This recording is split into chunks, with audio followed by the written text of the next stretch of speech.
right. A lot of people in Porter Ranch are not pleased with the announcement that there's a $1.8 billion settlement between SoCal Gas and plaintiffs in a lawsuit over that natural gas leak that started back in October of 2015. It took months to plug. It was a disaster for people living there. Many got sick, headaches, nausea. People had to move out. It was terrible. And we're now going to talk once again to Matt Pakucko, a longtime resident of the area, co-founder of Save Porter Ranch. They're among the groups who are out there today protesting this agreement. Matt, how are you? Hey, I'm good. How are you guys? We're fine. So SoCal Gas, which is owned by Sempra, they unleashed 100,000 tons of methane and other poisonous substances. The whole neighborhood was poisoned in Porter Ranch for months on end. Does this $1.8 billion settlement, does that square things now? Hell no. I mean, that facility is still open, so there's ongoing issues regularly. We smell it all the time. People get sick all the time, especially when we're smelling stuff. We have our own gas measuring system that picks stuff up, and sometimes people feel they'll be sick before they even check that gas monitor, and we know something's going on. Is there's a constant odor?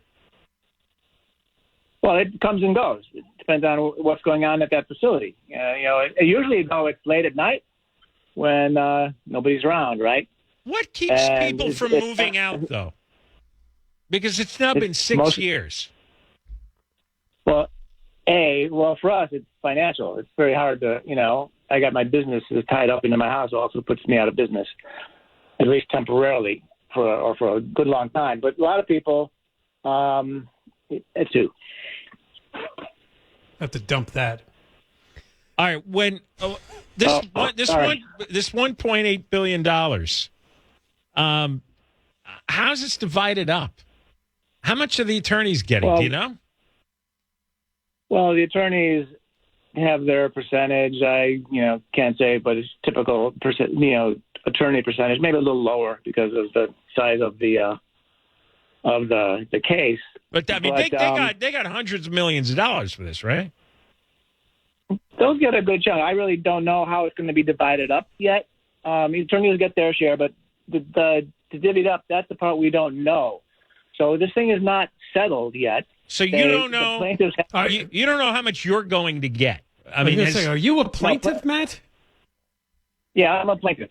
We don't know until it'll be many months before we know. And it's not signed off by the plaintiffs yet. It's basically an offer by SoCal Gas. Right. So, but before you sign off, they got to give you an idea how much you're going to get. Yeah, it goes through several layers of processing to figure out how to divvy it up and then what the actual amount at the end is. And each step has to be approved by plaintiffs and judge. And is that going to be based on your symptoms or how close you live to the gas leak? What's the criteria? Yeah, it's based on location. Number 2 is your medical injuries. And number 3, I think, is like your property damage. So you're claiming that Newsom promised to shut down this facility. We've got him recorded several times saying that, and he's put out a statement from his office that says it needs to be shut down. Well, funny thing, hold on. Needs to be shut down isn't the same as I'm going to shut it down.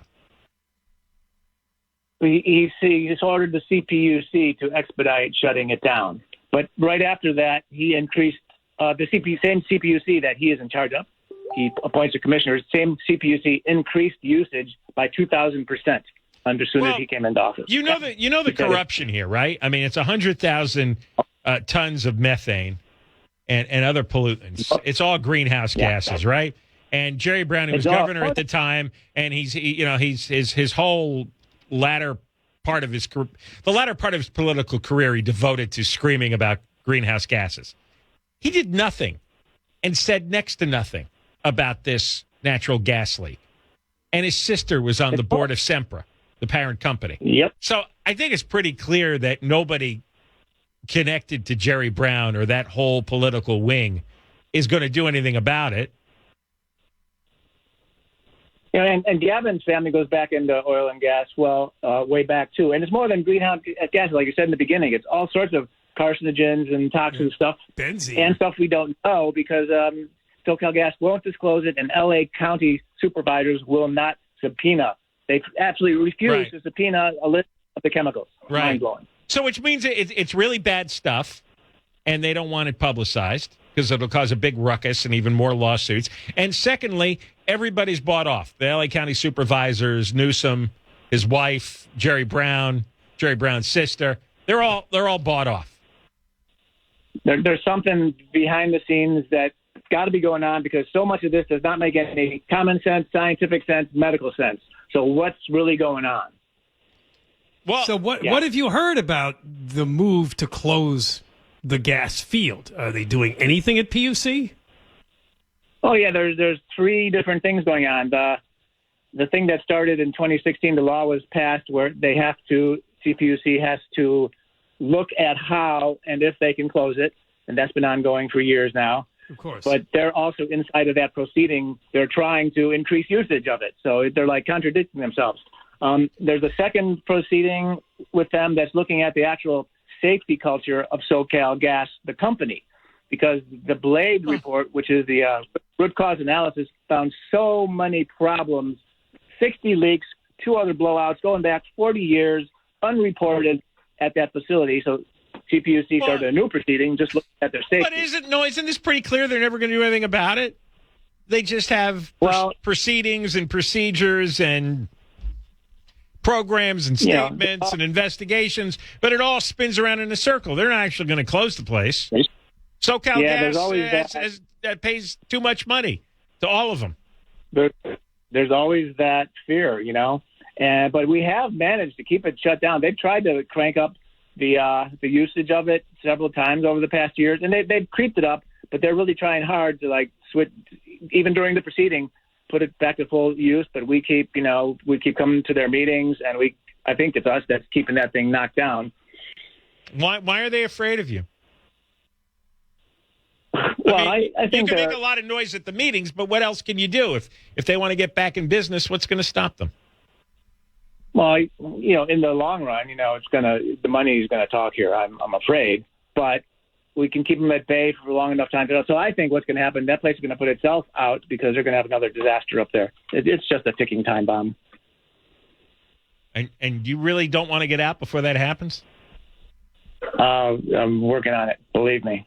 All right. I mean, if people say just up and move, but try it. I know moving is difficult. It's just 6 years of this, as it just seems excruciating to me. After you're financially and health-wise devastated for several of those years, it makes it even harder. Yeah. No, I mean, our heart goes out to you. Well, listen, we'll keep in touch. I'm really curious to see how much real money goes to the residents, because a lot of times these settlements end up with the residents getting next to nothing. And I also does it cover long-term health benefits? Like if you find out 20 years from now everybody's dying of some weird lung disease, is there any provision in the settlement? That's another great area. One of the lawyer reps said this morning that they don't know about how that's going to look inside of the allocation of the funds. Some of it may be allocated for that, but we don't know yet. A lot of we don't know. A lot of no information out of this settlement so far. Yeah, that's weird. All right, Matt. Thanks for coming on with us. Thank you, guys. Matt Pakucko. Say Porter Ranch about the gas leak. The math comes out 35,000 plaintiffs, $1.8 billion. It's about $50,000 per plaintiff. However, I didn't calculate the lawyer fees in there, so the $1.8 billion I'm certainly going to be reduced. I mean, lawyer fees can be 20%, 30%, 40%. So the amount may only be half that. The lawyers are going to run with hundreds of millions of dollars, which is why they take these cases. I know these lawyers sound all empathetic and sorrowful. It's like these people have suffered. It's like, no, you're in it for the big paychecks, so stop it. We got more coming up. John and Ken, KFI.